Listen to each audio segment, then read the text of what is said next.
मंगलमय मंगल करण वीतराग विज्ञान नमो ताहि जाते भये अर्हन्तादिमगा जो विद्यादि सागर सुधी जो विद्यादि सागर सुधी गुरु हैं हितैषी शुद्धात्म में निरत नित्य हितोपदेशी वे पाप ग्रीष्म ऋतु में जल हैं सयाने पूजूं उनके सतत केवल ज्ञान पाने पूजूं उनके सतत केवल ज्ञान पाने। बोले भगवान महावीर स्वामी की, आचार्य कुंद कुंद स्वामी की, आचार्य गुरुवर विद्यासागर मुनि महाराज की।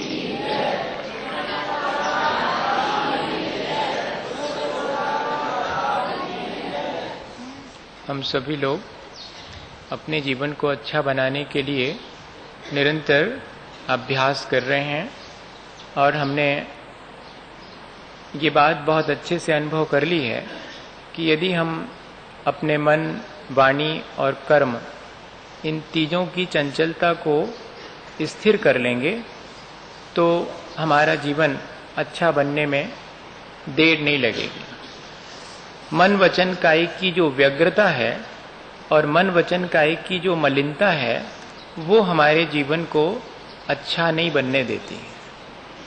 इसलिए हमें मन वचन काय इन तीनों की व्यग्रता को दूर करने के लिए, इनकी मलिनता को हटाने के लिए और निरंतर अभ्यास शुरू करना चाहिए।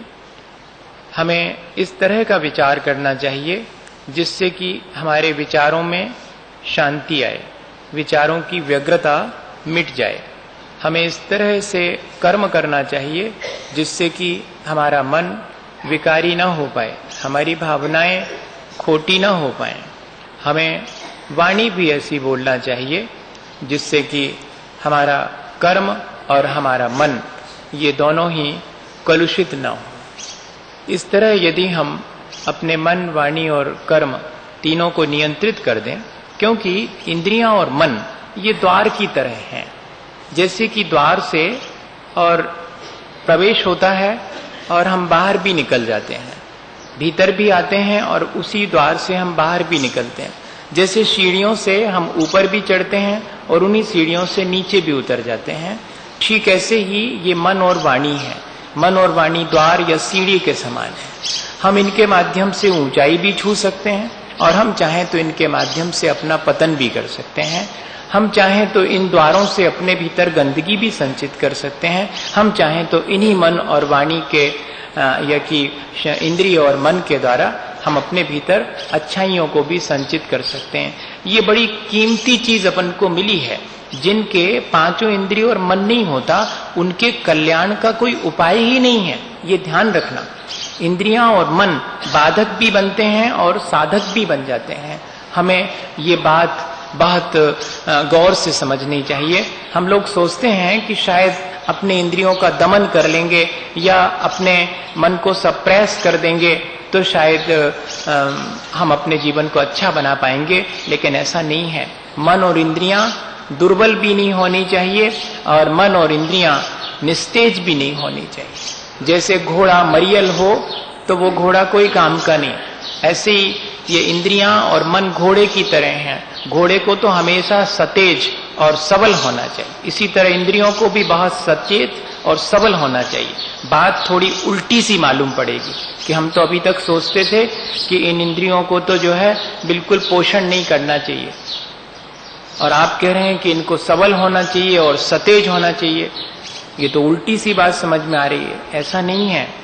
असल में इंद्रियां अगर सबल और सतेज हों और उनकी लगाम हमारे हाथ में ना हो तब तो वे अहितकारी हैं ही, लेकिन अगर वे सबल और सचेत हैं और उनकी लगाम, उनका नियंत्रण हमारे हाथ में है, चेतना के और विवेक के हाथ में है, तब फिर वे ही हमें अपने गंतव्य तक ले जाती हैं। जैसे कि घोड़े की लगाम हमारे हाथ में हो और घोड़ा बढ़िया तेज दौड़ने वाला हो तो हम अपने गंतव्य तक आसानी से पहुंच जाए। ऐसे ही इंद्रिय और मन के बारे में।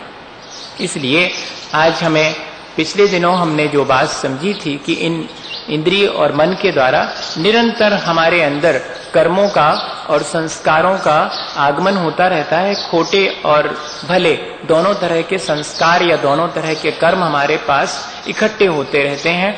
हमें ऐसा विवेक जागृत कर लेना चाहिए जिससे कि खोटे कर्म कम से कम संचित हों और भले कर्म अच्छे मात्रा में संचित हों। इसलिए लाभ सिर्फ इतना है भले कर्मों के संचित होने से, ताकि हमें फिर और आगे बढ़ने के लिए मार्ग सूझता है। और अगर खोटे कर्म हो तो उन खोटे कर्मों के द्वारा हमें फिर सच्चा मार्ग ही दिखाई नहीं पड़ता। इसलिए पल्ले में इतना पुण्य तो होना चाहिए जिससे कि हम अपने आत्मा के कल्याण का विचार कर सकें। वीतरागता का विचार कर सकने के लिए भी हमें थोड़ा सा पुण्य अपने पास संचित करके रखना चाहिए। इसलिए आचार्य भगवंतों ने जो कर्मों का आगमन है उसमें से पुण्य कर्मों के आगमन को तो पुण्य का संचय कहा है और पाप कर्मों के आगमन को पाप का बंध कहा है। बंध और संचय हमेशा, या कि अर्जन करना, पुण्य का संचय या पुण्य का अर्जन करना। अर्जन और संचय शब्द रखा है लेकिन बंध शब्द रखा है पाप के साथ में, कि पाप का तो बंध होता है और पुण्य का अर्जन होता है। इसमें भी एक चीज ध्यान में रखने की है कि हम अपनी दृष्टि निर्मल कर लें। ये पहले आवश्यक है, जो कि हम पिछले दिनों इस बात को बहुत अच्छे से समझ चुके हैं। वरना हम जो भी शुभ क्रियाएं करेंगे वे भी हमें लाभप्रद नहीं होंगी अगर हमारी दृष्टि निर्मल नहीं है। तो ये उस व्यक्ति की बात है जिसकी दृष्टि निर्मल है और जो निरंतर अपने अंदर पुण्य का संचय कर रहा है, वो ही परंपरा से निर्वाण प्राप्त कर सकता है, वो ही पुण्य परंपरा से निर्वाण का कारण है।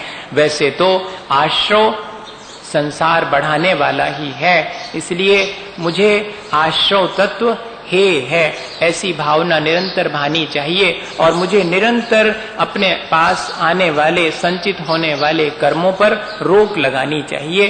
रोक कैसे लगाएंगे? तो या तो हम सारी प्रवृत्ति समाप्त कर दें,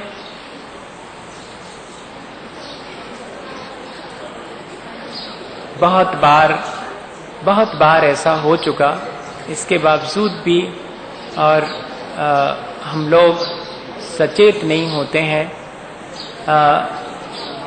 बहुत दुखद स्थिति बनती है।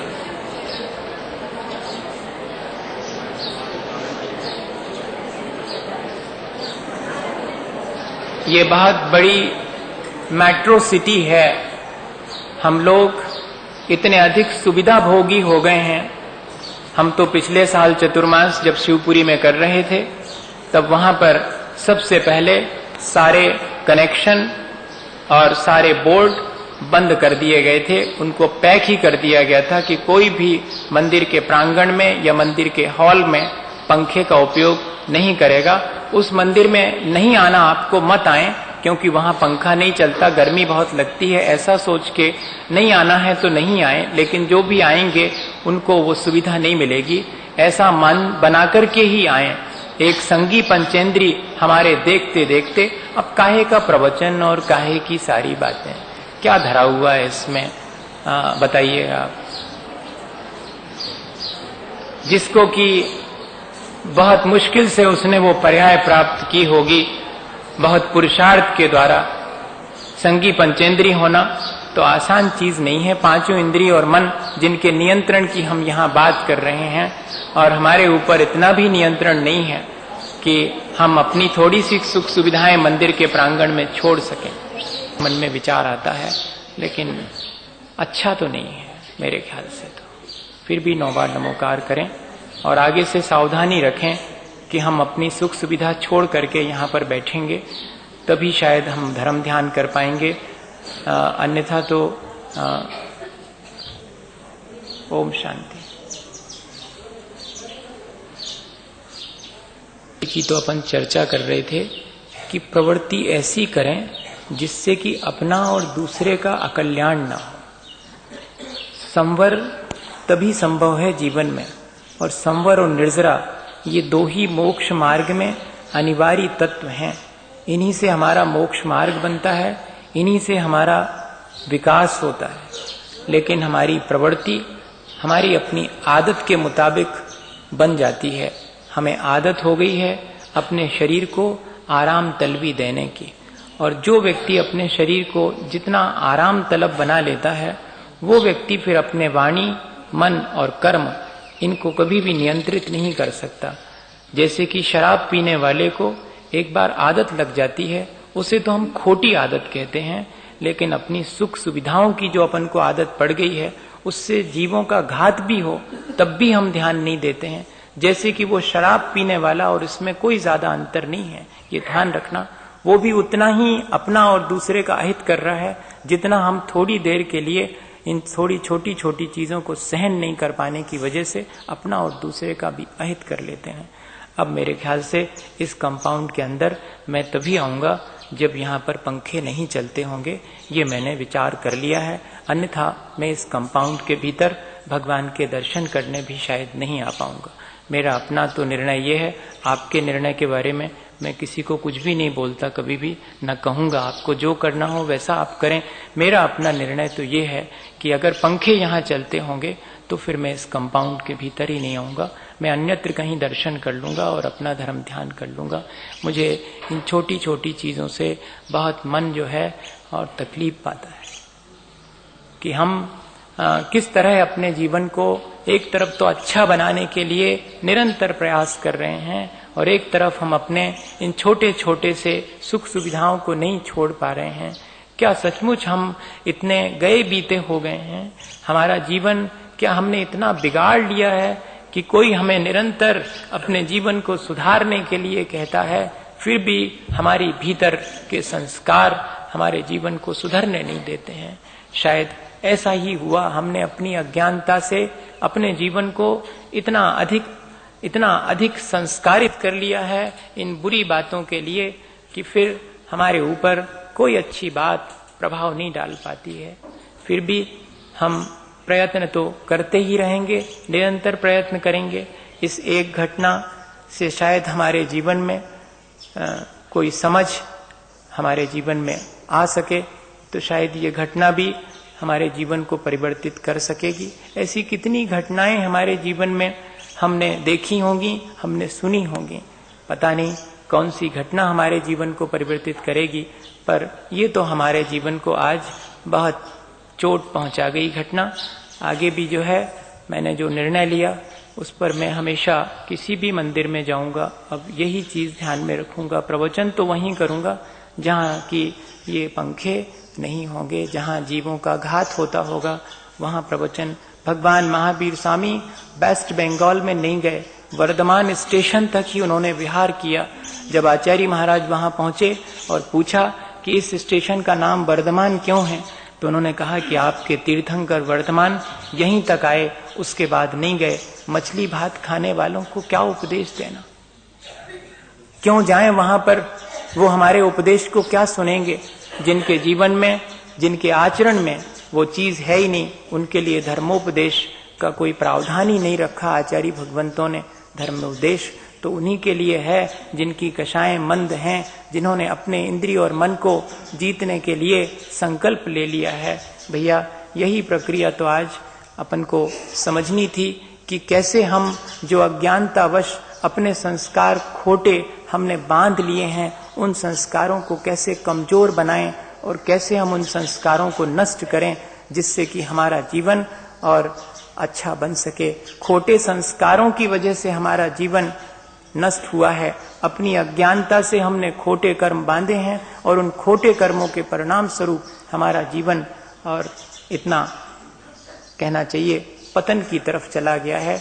हमें अपनी अज्ञानता दूर करके अपने ज्ञान और वैराग्य की शक्ति से, अज्ञानता और असंयम ये दो ही चीजें हैं जीवन में जो कि हमारे जीवन को कलुषता में डालती हैं, मलिनता की तरफ ले जाती हैं। तब हम अपने अज्ञान को हटाएं ज्ञान के द्वारा, सम्यक ज्ञान के द्वारा, और अपने असंयम को दूर करें संयम और वैराग्य के द्वारा। यही प्रक्रिया कर्मों की निर्जरा के लिए अनिवार्य है। कल अपन ने गाथा नहीं पढ़ पाई थी। गाथा एक ही है, संवर की भी और निर्जरा की भी, दोनों के लिए इस ग्रंथ में एक ही गाथा दी है। उस एक ही गाथा से दोनों भावनाओं के बारे में अपन देखते हैं। क्या कह रहे हैं आचार्य भगवान?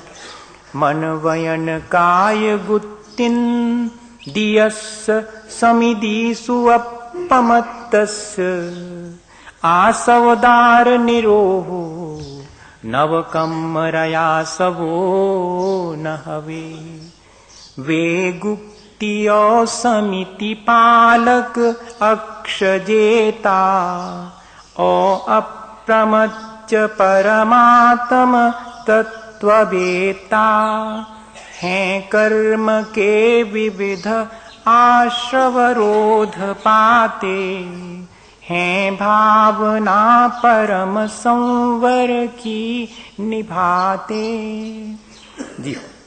जीवन में अपने कर्मों के रोकने का उपाय कल अपन ने समझा था कि हम मन वचन काया की प्रवृत्ति को नियंत्रित करें।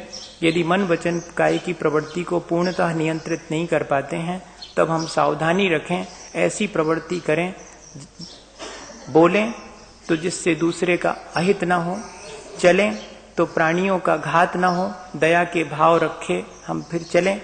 जो भी हम आहार भोजन इत्यादि करें उसमें भी हमारे द्वारा दूसरे का घात न हो।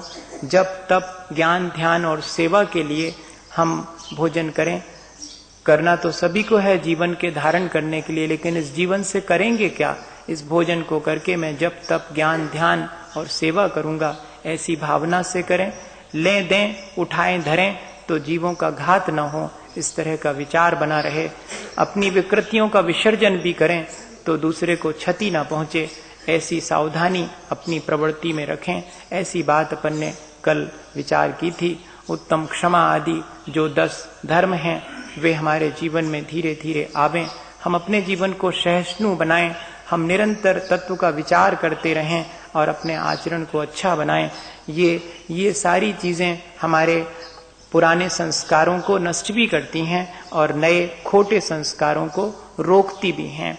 इसके साथ साथ यदि तपसा निर्जराचा, अगर तपस्या को और जोड़ लिया जाए तो फिर तेजी के साथ जो पुराने बंधे हुए संस्कार हैं, खोटे संस्कार, वे धीरे धीरे हटना शुरू हो जाते हैं। आज इतनी सी ही बात अपन के समझने की थी कि हम थोड़ी सी जो अपन ने संयम धारण किया है उस संयम को धीरे धीरे करके और अपने जीवन में जो आचार्यों ने संयम कहा है अपने जीवन में लाने का प्रयास करें। पूरा जीवन असंयम में बीत जाता है अगर अपन गौर से देखें तो, लेकिन अगर हम थोड़ा सा विवेक जागृत कर लेवें, अपने जीवन को अनुशासित कर लेवें तो अपने जीवन में संयम के माध्यम से हम आने वाले कर्मों को रोक सकते हैं। पहला उपाय तो संयम ही है। अपन पढ़ते हैं पंच महाव्रत संचरण समिति पंच परकार प्रबल पंच इंद्री विजय धार निर्जरा सार। अगर हमें अपने बंधे हुए खोटे कर्मों को हटाना है, 2 तरह से कर्म हटते हैं। वे अपना समय पा करके और अवधि पूरी हो जाने पर अपना फल दे करके भी हमारे आत्मा से निर्जरित हो जाते हैं, वो हट जाते हैं। लेकिन ऐसे तो हमारा काम नहीं चलेगा। कर्म अपना फल दें और फल दे करके हमारे मन को कलुषित करके निकल भी जाएं, तब भी नए कर्म बंध गए हमारे लिए, तो ऐसे तो काम नहीं बनेगा। तब फिर कहते हैं कि ऐसी निर्जरा तो चारों गतियों के जीवों के लिए निरंतर होती है कि जैसे कि पेड़ में फल लगे और पक गए और नीचे गिर गए, लेकिन फिर और फल लगेंगे और पकेंगे और गिरते रहेंगे, ये प्रक्रिया चलती ही रहेगी।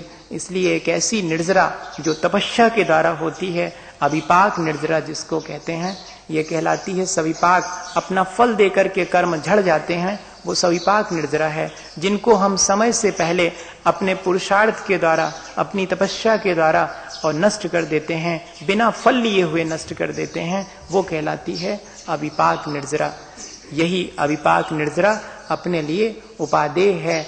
आज उसी को समझना चाहिए। निर्जरा के अवसर मिलने पर, ये निर्जरा का अवसर ही तो है। देखो अपन यहाँ पर शांति से बैठ करके और थोड़ा सहन कर लेवें, पता नहीं कौन से खोटे कर्म आ करके और यहाँ अपना फल बिना दिए हुए, बहुत गर्मी लग रही है, ठीक है कोई बात नहीं, पसीना पसीना हो रहे हैं, जो कर्म बांधे हुए हैं वे जो असाता कर्म हैं, वे असाता की वजह से ये मुश्किल आ रही, वो असाता अपना फल बिना दिए, क्योंकि हम तो धर्म ध्यान में लगे, हमें तो ध्यान ही नहीं गया कि पसीना आ रहा है कि गर्मी लग रही है, हमारा तो मन लगा हुआ है, तो वे कर्म अपना फल बिना दिए निर्जरित हो जाते हैं। निर्जरा और है क्या चीज? जब हम कर्मों को शांति पूर्वक सहन कर लेते हैं तब कर्मों की निर्जरा हो जाती है। हम आहार जी में ऐसे ही वचन का आचार्य श्री के सानिध्य में हो रही थी, उसमें बैठे थे, अस्वस्थता के कारण आचार्य महाराज के कहने से, और पीछे एक टेबल लगा दी थी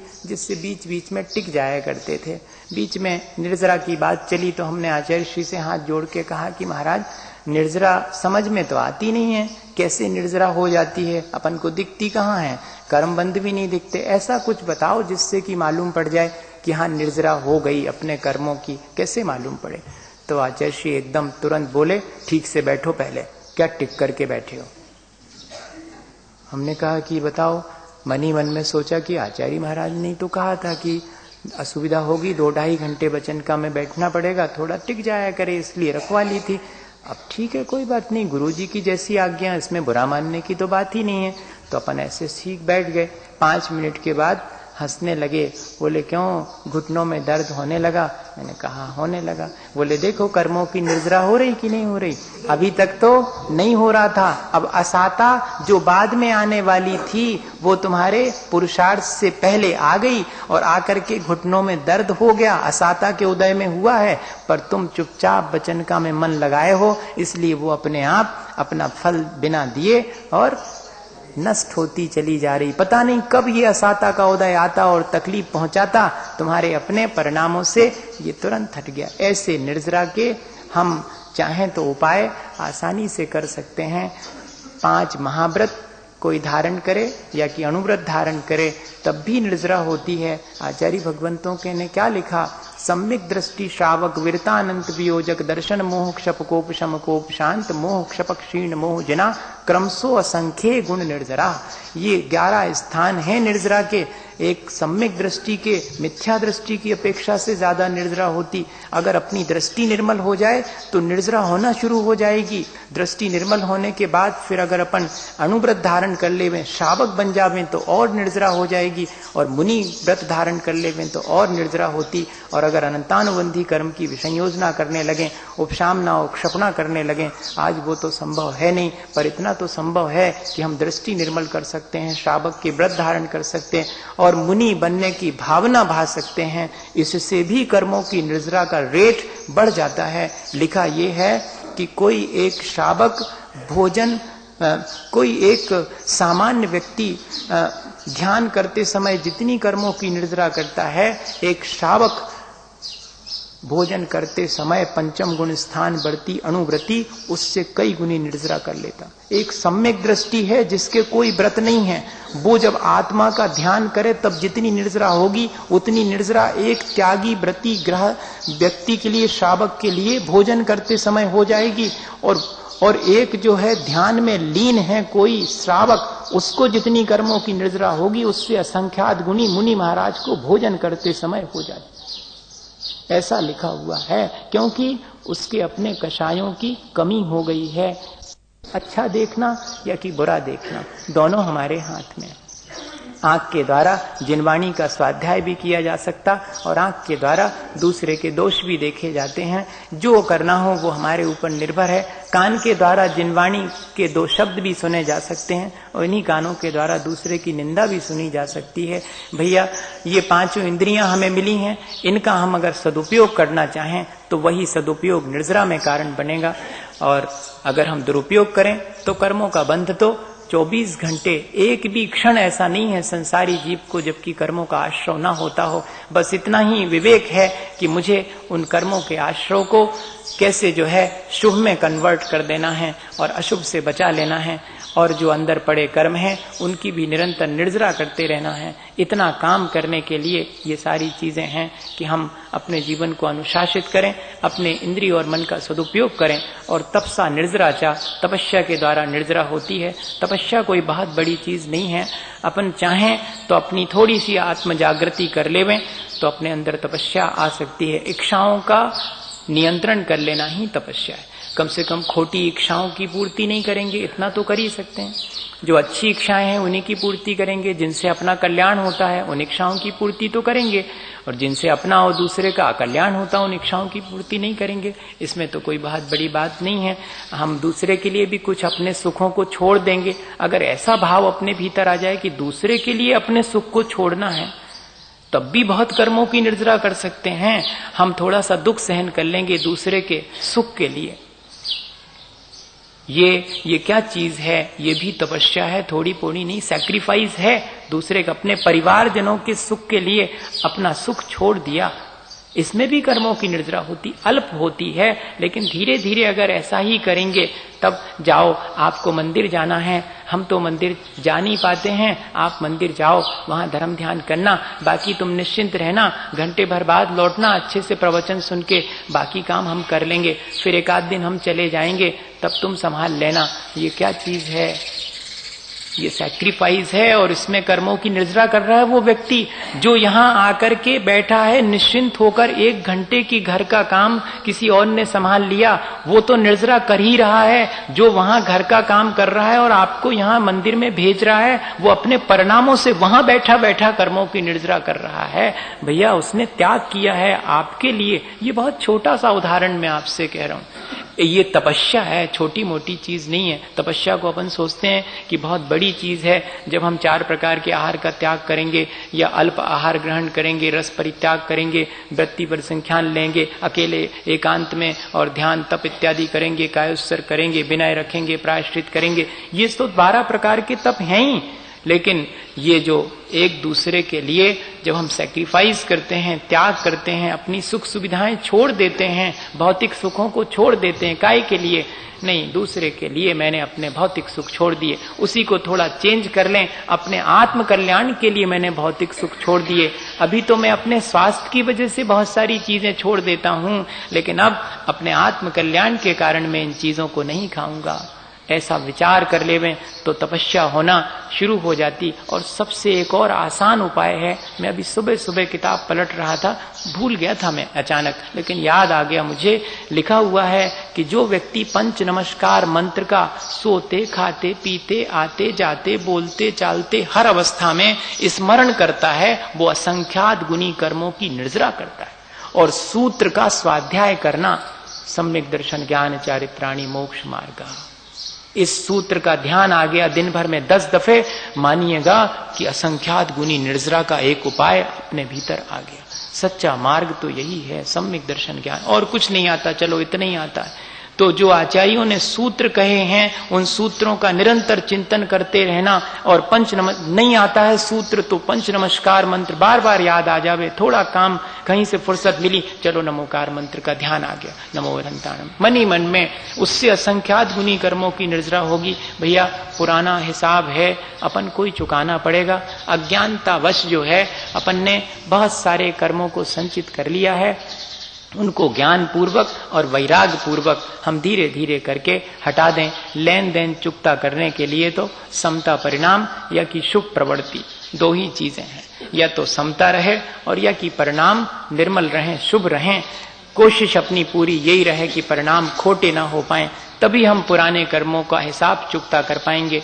वर्तमान में खोटे कर्म करने वाला अपने पुराने संचित कर्मों को भी नष्ट नहीं कर पाता और आगे के लिए भी कर्म बांधता रहता है। और जो वर्तमान में समता रखता है या शुभ परिणाम रखता है, वो अपने खोटे परिणाम जो अज्ञानतावश बांधे उनको भी नष्ट करता है, आगे के लिए भी खोटे परिणाम नहीं बनते हैं। तो जीवन अच्छा बने बिना नहीं रहेगा, बन जाता है। एक साधु महाराज थे, आचार्य श्री के उदाहरण तो मैंने आपको शायद सुनाए हैं, मुझे याद तो नहीं आ रहा, वैसे बहुत सारे उदाहरण हैं आचार्य महाराज के जीवन में। निर्जरा के लिए वो जितने सजग हैं वैसा हमने किसी को भी आज तक नहीं देखा, जितना कर्मों की निर्जरा के लिए।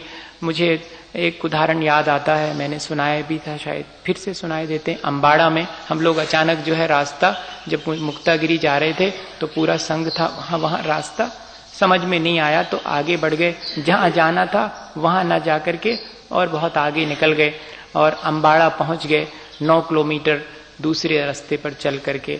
तो वहां उस ग्राम में पहुंचने को भी 1 किलोमीटर रह गया और अंधेरा हो गया। क्या करें, एक खेत में थोड़ा सा एक ऐसा बना हुआ था, वो डंठल से बनाया था ज्वार के, हाँ करवी जो भी हो, उसके ऊपर वहां पर चारों तरफ से घेर दिया था, नीचे से प्लेटफॉर्म बैठने का था, उस पे जाके बैठ गए। मालूम नहीं था कि वो इतनी चुभेगी, अब अंधेरा होने को था इसलिए चल भी नहीं सकते थे, उसी पे बैठ गए। तो और फिर क्या करें, अब लेटें कैसे, पर 10 बजे और श्रावक वगैरह आ गया, वो क्या करते, कितनी व्यवस्था करते, जितनी उनसे बनी उन्होंने करी। चटाइयां भी कहीं अन्यत्र पहुंच गई थी कि बिछा लेते, वो भी नहीं थी, ओढ़ने का तो सवाल ही नहीं था। धीरे से आचार्य महाराज लेटे तो हम सब लोग भी लेट गए। लोगों ने सोचा कि ये डंठल पड़े हैं, थोड़ी ठंड बच जाएगी, जैसे अभी नहीं कहा था कि जाल डाल दिया ठंड बचाने के लिए, तो उन्होंने भी जो है डंठल और ऊपर से इतने ऊपर से डाल दिए। अब तो ऐसी स्थिति हो गई कि ठंड बचना तो मुश्किल, नीचे से भी ठंड से ऊपर से भी ठंड तो आ रही, और वो गड़ना और चुभना और शुरू हो गए वो डंठल, और अब पलट भी नहीं सकते, करवट भी नहीं ले सकते, इतना बोझा हो गया। सुबेरे से सामायिक में कोई नहीं उठ पाया, सब पड़े पड़े ही सामायिक करते रहे। जब ऊपर उठाएंगे तब तो उठ पाएंगे, नहीं तो उठेंगे कैसे। ऐसी स्थिति बन जाने के बाद मन में कैसे परिणाम आते हैं, ये विचार करने की बात है। उस समय खोटे परिणाम करके कर्म बांधना चाहो तो कर्म बांध लो, और अपने परिणामों में समता रख के कर्मों की निर्जरा करना चाहो तो निर्जरा का भी बहुत अच्छा उपाय है, उसी क्षण निर्जरा हो सकती। सुबह उठ करके जब सब भक्ति करने लगे तो मन तो ये हुआ कि श्रावकों से कुछ कहें, लेकिन आचार्य महाराज का चेहरा शांत था और मुस्कान भरी हुई थी, उसको देख करके चुप रह गए कि कुछ मत बोलो, आचार्य श्री तो इतने मुस्कुरा रहे, इतनी सारी मुश्किलों के बाद भी वो खुश हैं, अपन भी सीखो इनसे कुछ। और चले रास्ते में एक किलोमीटर चले और धूप निकल आई। अब वो धूप निकलने से जो स्क्रैचेस हुए थे उनमें जलन होना शुरू हो गई। आचार्य श्री का शरीर तो बहुत डेलिकेट है, उनकी स्किन तो बहुत सॉफ्ट है, उस पर तो स्क्रैचेस बिल्कुल रेड दिखने लगे पूरे के पूरे। और लेकिन आचार्य श्री फिर भी प्रसन्न हैं और रास्ते में कहने लगे कि देखो कल जो है कैसा कर्मों की निर्जरा का अवसर आया था, समता परिणाम ऐसे समय पर ही तो रखना चाहिए जिससे कि कर्म कट जाते हैं। उनकी ऐसी बात सुनकर लगा कि कितनी सजगता है कर्मों को काटने के लिए। ऐसे ही एक उदाहरण एक साधु महाराज जी का भी आता है, बहुत पुराना, पुराणों में कहीं लिखा हुआ है कि महाराज जो है ध्यान में लीन थे जंगल में, और वहां पर एक ग्वाला अपनी गायें लेकर के गया और उसने देखा गायें चरती रही बाबा जी के आसपास, साधु जी के आसपास। अब ग्वाले को भूख लगी तो उसने सोचा कि अपन थोड़ा भोजन वोजन करके आ जाएं, ये बाबा जी तो यहाँ खड़े हुए हैं, ये देखते रहेंगे गायों को। तो बाबा जी से कह दिया कि बाबा जी हमारी गायें सब यहीं चल रही, आप देखते रहना, हम आते हैं अभी भोजन करके। अब बाबा जी गाय को देखें, वो तो अपने ध्यान में लीन है, तो वो गायें घूमते घूमते खाने के लिए और दूर जंगल में निकल गई। जब तक वो ग्वाला आया तो वहां एक भी गाय नहीं मिली। अब कहाँ गई बाबा जी गायें, कहाँ गई, सब यहाँ वहां घूमा, खूब परेशान हो गया, वापस लौट के आया, बताते क्यों नहीं हो, तुमने कहीं छुपा दी हैं शायद, जब हम भाग जाएंगे तो लेके जाओगे ऐसा लगता है। अब उसको जो समझ में आया, जैसे समझ में, इतना सा काम नहीं कर पाए, हम तुम्हें सौंप के गए थे, गायें कहाँ चली गई सब। अब लेकिन इस तरह की बात करते करते और उसको बहुत देर हो गई। अभी बताता हूं, तुम्हें सुनाई भी नहीं पड़ता, अभी तुम्हारे कान ठीक करे देता हूं, कान खोले देता हूं। और जा करके जो है और 2 सलाइयां लेकर के आ गया, कीले मोटे मोटे 2 कीले लेके आया। कान तुम्हारे सुन नहीं रहे ना, तुम्हें सुनाई नहीं पड़ रहा हम क्या कह के गए थे, कहाँ चली गई हमारी गायें, बताते भी नहीं हो। अब जब सुनोगे तभी तो बोलोगे, तो तुम्हारे सुनने का इंतजाम कर देता हूं ताकि ठीक से सुन पाओ, तो फिर बोलोगे, फिर अभी बोल भी नहीं रहे हो। और कहते हैं कि दोनों कानों में और वे कीले डाल करके और ठोकना शुरू कर दिया दोनों तरफ से। महाराज तो ध्यान में लीन हैं, इतना करते हुए भी वे चुप रहे। गायें शाम होने से अपने आप वापस लौटने लगीं, तो भी उसके मन में क्या आया ग्वाले के, अच्छा छुपा करके रख दी थी, अब सबको बुला लिया, अभी भी तुम चालाक बहुत हो। और फिर ठोकने लगता है बार बार महाराज के दोनों कानों से, और लहू लुहान हो जाते हैं। फिर भी वे ध्यान में और अधिक ध्यान में लीन हो गए, और उनको उसी उपसर्ग के दौरान केवल ज्ञान भी हो गया। केवल ज्ञान होते ही साथ वो ग्वाला भी दंग रह गया। जब सबने कहा कि आपने कुछ कहा क्यों नहीं ग्वाले को, तो उन्होंने यही कहा कि यदि उस समय में ग्वाले को रोष कर लेता या कुछ बोलता तो कर्मों की निर्जरा थोड़ी होती, हिसाब चुकता थोड़ी होता। मुझे तो हिसाब चुकता करना था, इसलिए शांत रहा। भैया अपन किसी का भी लेन देन ले लेवें तो उसे चुकता करना ही पड़ता है। चुकता कैसे किया जाता? धैर्य पूर्वक और समता पूर्वक किया जाता है। ऐसे ही खोटे कर्म जो अज्ञानता से बंध गए, उनको यदि हम निकालना चाहें तो यही उपाय है कि अपन समता रखें या कि शुभ परिणाम करें, और निरंतर जो है ज्ञान और वैराग की शक्ति के द्वारा अपना उद्धार करें, जीवन अच्छा बनाएं। इसी भावना के साथ बोलिए आचार्य गुरुवर विद्यासागर मुनि महाराज।